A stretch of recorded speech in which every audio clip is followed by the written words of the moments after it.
Hello dear friends, Happy Life, chapter 130.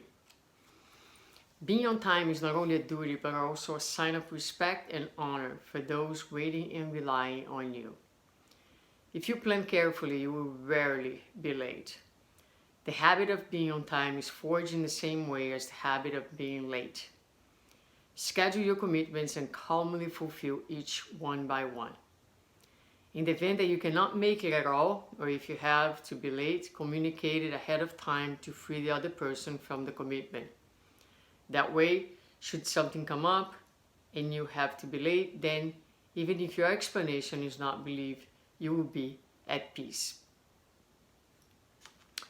So it's funny because as I was reading this, I was thinking about, if I had to make a lecture, for example, about what makes us happy here today, right? How can we live happily here today?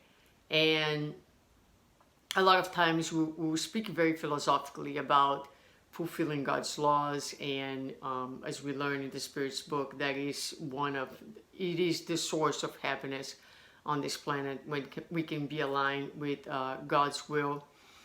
But what we do is very often is to fail to connect those philosophical concepts to what they look like on everyday situation.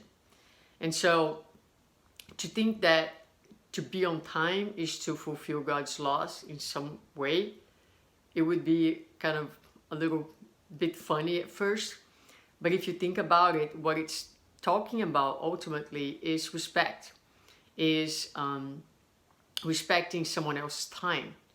And time is very valuable, especially these days. It is to take someone else into consideration.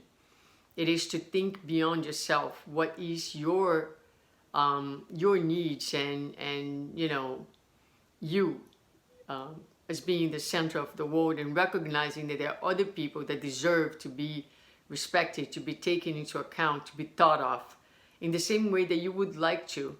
So when we put this way, then you can really see that that is the fulfillment of God's law. It is doing to others as you wish it was done to you. So something that for many will be like, of course, and for others will be like, something that I need to think about.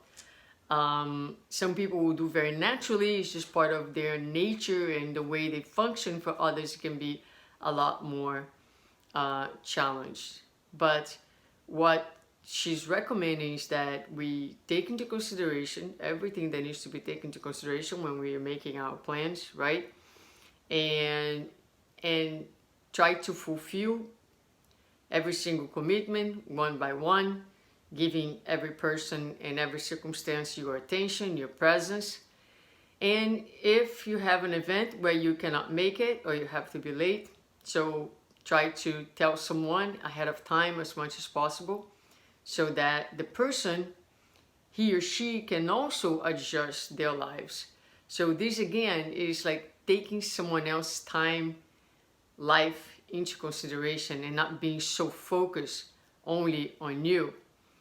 So this way you will be in peace because you will have done everything that you could within your reach. Of course, everybody is late once in a while, things happen, but some people, they get into the habit of being late and they end up seeing that and experiencing that as something, oh yeah, it's just who I am. It is who I am in your narrow perspective, where you're still placing yourself as the center of the world.